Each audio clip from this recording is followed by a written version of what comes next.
Oh my God, that's very formal. What you have for tea, Goose, eh? It was a chorizo and bean stew. That was pretty good. Beautiful. What about you guys? What you having now? I'm just finishing off some bread.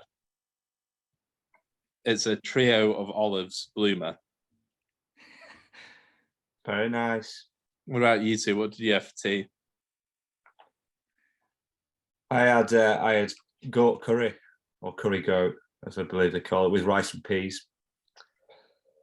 What about you, Jimmy? We had chicken and coleslaw wraps. That doesn't sound very nice. Hey, it sounds great. Debs made it great, won't she? I was full of fish and chips for lunch, so it was quite a nice. Right, Webster's. No, Jeff. So it was over in Skipton. Busy Lizzie's? No, we've got to go to the one that's very old man friendly and the shortest drive. Not sat on the wall by the canal ready to fall in. No, that's the dream. Nearly did fall. I cycled there and back and nearly did fall in, but went past the fisherman's. Well, yeah, good time. Right, I think we'll start this inaugural podcast. I think we haven't quite decided on a name yet, but we'll come to that. We'll come to that. Similar format, I think, to one we did a couple of years ago as a pre-match show. And for all those that enjoyed that, you'll be pleased to know this is going to be a regular. And yeah, we thought big game at the weekend. Why not bring it back? Lots to talk about, lots to reflect on the season so far, lots to preview about the game on Saturday, big game. And just some general chit chat about that, and obviously with some colourful anecdotes like the mail chat that you just heard, which I'm sure will be music to everyone's ears.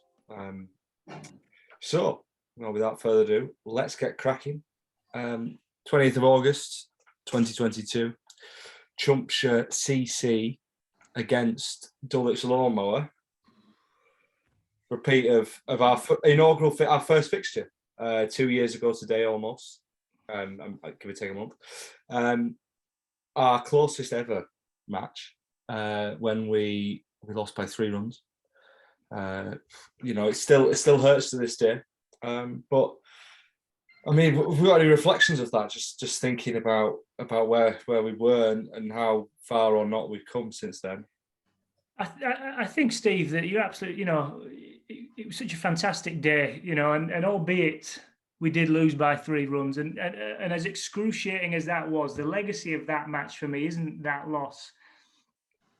It's a symbolic fixture of the coming together of the Chumps, and what I remember isn't that excruciating loss, but it's what a celebration of cricket that day was. I couldn't agree more, Jimmy. I think, as we all know, the first ever international fixture in cricket was USA Canada. And who won that? You tell me. Nobody knows. No. Well, I'm sure by the end of this podcast, maybe we'll find out. So maybe one of the live viewers can tweet in or just let us know. Put it below the line. Leave a 5-star review on Spotify, which I'm sure will be on by the team. Subscribe at the link below. Yeah. Like and subscribe. Yeah. Yeah. But yeah, no, we don't know when that is, but we do know that fixture. So yeah, I mean, it was the start of something very special for the Chumps, and I think that's evidenced by the season we've had so far. We've played a lot more games. We've been close-ish in some of them. We've drawn a few. We have, yeah. Certainly, batting the overs in this form of cricket. It counts for something. It counts for a lot. Yeah. A draw. Maybe. Started the season unbeaten. As you start every season unbeaten. But we started this one. Played 2, drew 2. But we'll be honest. It's been tough at times this season. It's been tough. A couple of close run games. Goose, you weren't there. You were swanning off in New York. But Jimmy, you were scoring brilliantly that day. We against Hendricks. Hard fought game. One of the best fielding performances, not just from the Chumps, but I think in cricket history. Catches, direct hits, runouts, wickets. I heard that there were rumours of even some walking in. There were, it could have happened. It could have happened. I mean, it was all such a blur. Just difficult to tell the bails flying everywhere and the catches. But yeah, very, very much rumours. But yeah, I think we should probably just pause there and say, thanks to the Hendricks, who have over the past 3 seasons become a real sort of rival to the Chumps. But it's always a delightful day out against those guys, isn't it? It's always good fun. It's cricket in a the really right good spirit. It is in the right spirit, definitely. Yeah, well, exactly. And I think that it brings on quite nicely, I think, to this weekend's fixture. Against Dulwich Lawnmower, our bitter rivals, but perhaps also our very best friends. Well, maybe our only friends, for that matter. If that, But yeah, I mean, I think if we just look ahead to this fixture in isolation, we've got a pretty decent team. Pretty decent team. And it's a fantastic mix, Steve, as well, isn't it, of the sort of the old guard, if you like, of the Chumpshire team, ourselves, with some new blood and some new energy. And I think that cocktail is going to be really powerful come Saturday. Yeah, absolutely, Jim. I think there's been some excellent scouting efforts over the off season. They've really put out our tendrils and gotten some fresh, young enthusiasm to the team that have really kept us going this season. We haven't, maybe at this point we've run through the team. Can you share your screen, Steve? Maybe we can have a quick run through if you've got it up in front of you. I mean, I was just gonna read it, but that's it. That's a good idea. Let's look at my Twitter. Here we go. It's not necessarily in the batting order. We don't want to give too much away at this stage. Keep them guessing. But yeah, we've got McLaughlin, we've got Thompson, we've got Harris, the senior leadership team, the sort of the core. We've got Thickness, Palmer's plural, Charlie Reid, who's passed a late fitness test, I understand. Yeah, he did. Yeah, he did, and he's given the green light for Charlie Palmer's foot as well. Yeah, fantastic news. We've got Cooper. We've got stand-in Ali Wilson. We've got the current Overseas Player of the Year in Puneet Singh, and then one of Chumpshire's top scorers, having played for us on just the one occasion, in Will Tilston. So it's a pretty formidable lineup. One of the best I think we put out. Missing a few big names, but you know what? More than anything, I think that team's got balance. We have put out strong batting lineups before or good bowling lineups, but I think that team really has a bit of everything. Because if you look at that 11, you'd say that the big loss, if you were to compare it with the first Chumpshire 11 that played Lawnmower, would be Moran, obviously. But I think, Tilston from Moran maybe doesn't have the same sort of firepower, but certainly can bat through the innings. Plus, I think we've added some depth to our bowling lineup. So I think on balance, it's a stronger team than we had 2 years ago. I think you're right, guys. Let's not forget that one of the great things that we've managed to do at Chumpshire is to improve the players we have. So not only have we brought in new players from that initial fixture that we had, but the players that are there have improved. We've got more runs, I think, throughout the team. Absolutely. And wickets for that matter. Junie starting as a rank novice and now averaging 4 with the ball or something. Yeah. That's a big loss. The again big loss. The reigning June Feng Fielder of the Year award holder. It's going to be tough to replace. I think it's worth just dwelling on June's contribution, because it's a contribution to the team that a lot of the viewers and the supporters might not necessarily see. Actually, brilliant in the field, of course, always willing to bat and always willing to have a ball. But the real contribution is when we're in that team huddle and when we're talking about the display, and that's something that I think we need to emphasise for the viewers and for the listeners and the supporters. It's something that might not always translate. Yeah. More than anything, Jim, I think what June brings is a real sense of accountability. When things get sloppy in the field, who do you feel you're letting down? It's June Feng. And I think that without that, it'll fall on the SLT, I'm afraid to say, to make sure that people are tight in the field. Without June there cracking the whip. But I'm sure we'll rise to the occasion. Well, we always do. Yeah, like an instant yeast, Yeah. And I think there's one other thing to note, which is quite important, is we've got 11 players, which is, I think, an often underrated part of the game of cricket. A lot of people think you can play with 9, 10, 8 even, and you can. But it does make it a bit more difficult to bat and field and bowl to some extent. And those are the 3 key areas of the game of cricket. I have a suspicion that that's somewhere we've fallen short in the past. Not having enough players. There have been games where it's felt like they've had a lot of fielders and we haven't. Sometimes it feels like they have too many fielders. Yeah. And really, I think that they don't, and maybe we just have too few. Yeah, I think actually, Goose, and maybe it's only in the cold light of taking a step back and analysing it, that might be the case. It could well be, yeah. That disparity in the number of players on the field, the fact that when we get to 8 wickets down, we've got to shake hands, might be one of the reasons why we haven't necessarily scored as many runs. And as you say, in the field, why if you've got fewer fielders, it sort of follows that there are more gaps, and it's hard to stop them racking up a million runs. Yeah, I think we felt that the most, to be honest, at London Fields. Quick outfields against a good batting lineup, and they bowled tight to us. So it felt tricky to score there, truth be told. Yeah, I remember you said to me, go through out in the middle, and you were like, they've done something there with that field. But it's clever. It's not. I don't know what it is, but it wasn't just a circle. They've done something clever. No, which I suppose that's what you've got to do in cricket. You've got to innovate. Yeah. Can you do a circle? Of course you can. Is it the best strategy? Probably, especially when it's a circle with big chunks missing. Yeah. But sometimes you do have to think outside the box.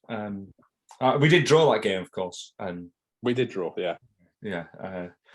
With contributions from all of us, which was so. SLT, certainly, did that part that day.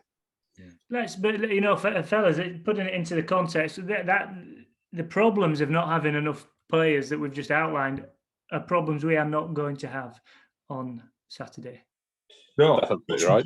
Bringing it back to our close friends and bitter rivals, the Lawnmower, who I understand, Steve, have had quite a good season. Yeah, as I understand it, they've won games, which at the end of the day is almost what the game of cricket is about, and sport more generally, if we're being sort of philosophical about it. They've won games. Some of them have scored runs. They've taken correct me if I'm wrong, I think they've taken a few wickets. I believe so. And even there are rumours of taking catches as well. So, look, it's going to be tough. It's going to be tough for the Chumps. It always is. It's a good hard game of cricket. It's a tough standard that we play at. And once you get to this standards, there are no easy games. Not in this league. Not under this pressure. No. And, just talking about the Mowers record there, catches taken, wickets, runs, just the thought crossed my mind. Has there ever been a Chumpshire maiden, a maiden over bowled by a Chumpshire bowler, do you think? Look, I think that's one for our statistician. We'll have to pore over the record. We've got a scorebook. We've got a scorebook. Got a scorebook. And when you just rack your brains as to who's in that conversation, I suspect that there is there. Yourself, Angus, Michael Sweeney has been terrific. Jim, I'm not sure I've bowled an over that has ever not had at least one extra. I suppose the difficulty with the maiden is it requires 6 balls in a row to not go for runs. Also to not be wides. Yeah. Yeah. Which doesn't happen often. Because, of course, back in the last fixture actually against the Mower, when June Feng Field of the Year award holder June Feng did bowl, she conceded no runs off the bat, but there were a couple of wides in there.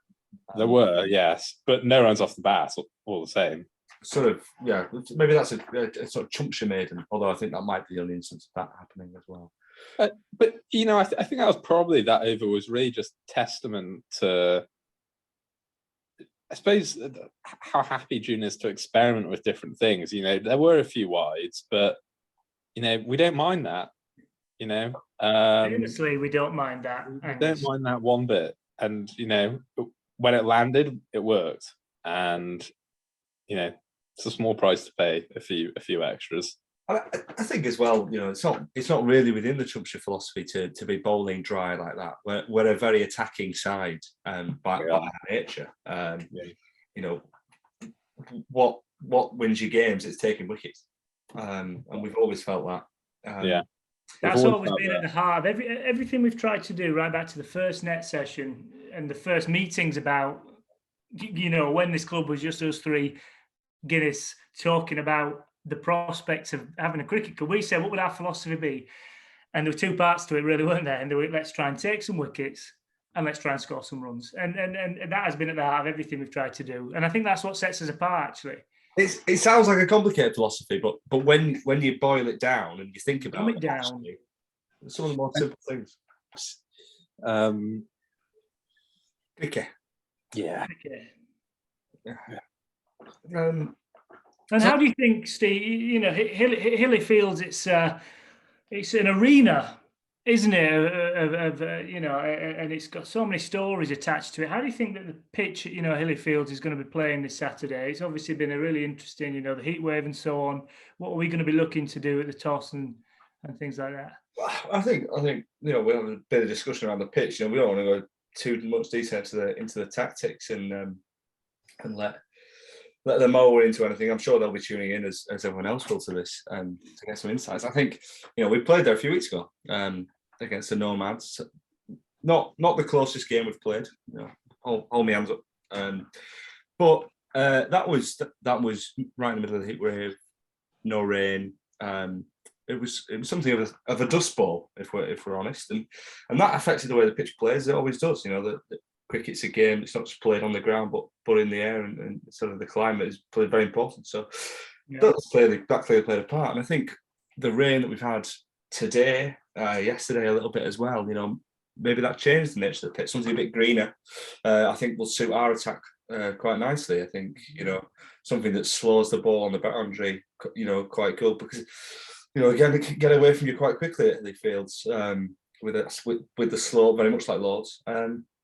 So I think that augurs well. You know, just a slight change in the weather conditions will hopefully play into the Chumps' strengths quite nicely. There's also the fantastic unpredictability that comes with Hilly Fields, in the fact that, as well as being a famous cricket pitch in that area of London, it's also a football pitch for the locals. It's picnicking spots. There'll be disposable barbecues there, no doubt. So that just injects, you know, a certain degree of unpredictability that doesn't come with other pitches around, you know. No, and of course trespassers, scooters, you know, the rest of it, and that adds to the drama of the day a little bit, I suppose, as well. You know, it's all part of the rich tapestry of cricket, of the game that we know and love. So yeah, I mean, there's a lot to deal with for the team on the day, but we've played there before. We know it. We know it inside out, I think, and I think that negates slightly the home advantage which the Mower have accrued certainly over the season, and it has been clear in their results as well. So, look, I think it's going to be a great game. I think it's going to be a close game, and I think there's a real chance of something very special happening there, and I can't wait for. I can't wait. Yeah, I think especially now things aren't so dry. You know, we've come out of the heat wave. Hopefully there'll be a bit of mugginess, maybe some overcast conditions like we've had over the past day or two. I think that'll really play to the strengths of our new seam and swing bowling attack. You know, we've added Palmer, we've added thickness, and you know, I think if we can put the new Duke's ball in their hands, and you know, we can ask some real questions of that mower lineup. If the conditions are right, I think we've got a chance. Yeah, and I agree, Goose. As long as we stick to those two key principles: runs, wickets. And just Yeah. on that, Can't go far wrong with that. On that, Angus, you were just touching a little bit on the Chumpshire bowling attack. We've just been tweeted actually by j.root_Yorkshire, who asks how we're going to. There's a big name missing from the team sheet. Somebody that was scoring wickets this season, and it's we all know it's Michael Sweeney. How are you planning on somebody that is more, a bowler, but also a big character in that team? How are we going to work around that? What are what's the captain going to be doing to try and ensure that loss doesn't, impact the team on Saturday? Look, I could sit here and tell you everything about, how we're going to try and mitigate it. Truth is a player like Michael Vincent Sweeney is irreplaceable for any team. And not just the wickets that he gets up at the top and then coming back through the middle and then finishing up at the end, but he's also added the batting to his game. Fantastic 12 not out against Hendricks with some swashbuckling shots. Become a really important cog in the team. He's got one hell of an arm, as we know, Jim, from days playing Whalley back at St Walburgers. So you can't replace a player like that. But one of the things we've built over this season is that squad depth, and hopefully someone comes in, and it's just up to them to take the opportunity which his absence, provides them. And I just hope that everyone sees that chance. I think they will. I think just occasions like these, the characters that we have within that dressing room, they rise to it. Again, I make a bit of bread. I understand a little bit about rising, and they will do that. Yeah, absolutely. Absolutely. So I think at this point, maybe copying up some other podcasts, a few predictions. Any major predictions for the weekend? Well, I think in terms of predictions, it might be an interesting lens to look at things from sort of a lineup perspective. A man versus man kind of situation, or woman versus woman for that matter. Because there are a couple of, I wouldn't call them rivalries, but there are a couple of personal relationships, shall we say, between the two teams. Transpired at Nets the other week that we have a former friend of Rollo of the mower who can cause some damage with the bat. There's obviously Will Tilston. He's got connections with the mowers as well. Yeah, a former Chumpshire player, of course, who turned coat and turns out for the mower now as well. And possibly shouldn't admit this, but a couple of us have turned out for the mower, and when times have been desperate for them, and all in the spirit of cricket, of course. But yeah, I think they're a team we know the best. We know their strengths and their weaknesses, but equally, that's the same for them as well. I mean, we saw that I think last year when I was dismissed first ball for my sins with a fantastic googly, which we don't see very often. Certainly at our level of cricket, but that just shows that there is that a little bit of needle, but a bit of knowledge as well, and it makes for an extra layer of interest for the fixture. Yeah. I know everyone will be tuning in on the YouTube, Instagram, around the world. That's what they want to see, and that's part of what makes this level of cricket sort of the peak, the pinnacle of a player's career. Yeah, if we're talking about predictions, maybe my predictions are Moa win the toss, Moa put Chumpshire into bat, because it's no secret that we're a bowl first team. We're a chasing team, aren't we, guys? We back ourselves. We back ourselves to chase. Yeah. And I think everyone knows that that's our strength. So I wouldn't be surprised if Moa win the toss. They'll try and get us on the back foot and put us into bat first. And I really think that could backfire. I think that they'd be underestimating the mettle of our batting lineup to do that, truth be told. I mean, of course, Chumpshire's highest ever total was when batting first. So unsurprisingly, I suppose. because considering we're yet to chase a score down. But that was still Will Tilston's only appearance for Chumpshire. So putting him into bat, if he does open, I'm not saying anything yet. That again, yeah, it could backfire. Backfire. I think there's no guarantees in this game. There's no guarantees about what anyone's going to do. I think you can overthink these things, can't you? Sort of matchups and let's do what the opposition don't want us to do. You've got to play your own game. What we'll do, we'll stick to our two principles: runs and wickets. I predict a few other things. I predict, Hilly Fields, the arena of Hilly Fields. I predict long queues at the toilet always, and that's something that we fail to factor in our preparation. But I also predict a real carnival atmosphere. Two teams, history, as you said, Steve, a bit of needle. Both teams will want to win. We'll want to really put them under pressure, under the cosh. There's new players there. But at the end of the day, it'll be one hell of a carnival atmosphere. I mean, when you get a lot of silverbacks on a cricket pitch together, there's going to be sparks. There's going to be a certain amount of chest beating. I think that's what we'll see. And silverbacks there are in abundance in the Chumps lineup.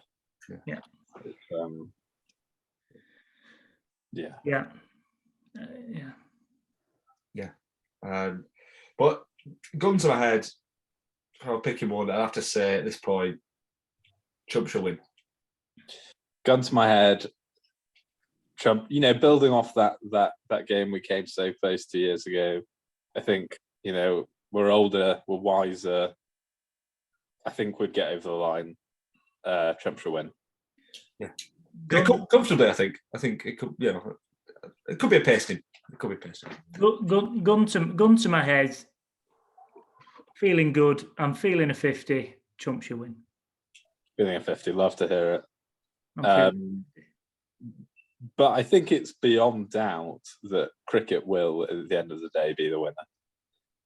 Whatever the result, cricket will win. It often does. I think on that note, there's not really a great deal else that we can add. Just to say to the viewers, listeners, however you like to consume this material, make sure you follow all of the various accounts, Instagram, Twitter.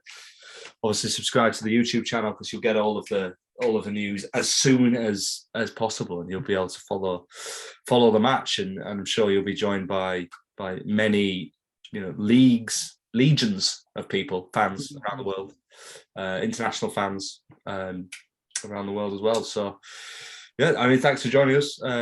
I'm sure you'll all agree it's been a really high quality half hour of content. Just before we wrap up, Steve, is the club on TikTok? If anybody, we are on TikTok. Chumpshire Cricket Club. One TikTok which went viral, 64 likes, which I think you can all agree is pretty incredible. 64 more likes than no likes. Right. Yeah. Close to 100 likes than 0. Yeah. Closer to 75 likes than it is to 50 likes. Yeah.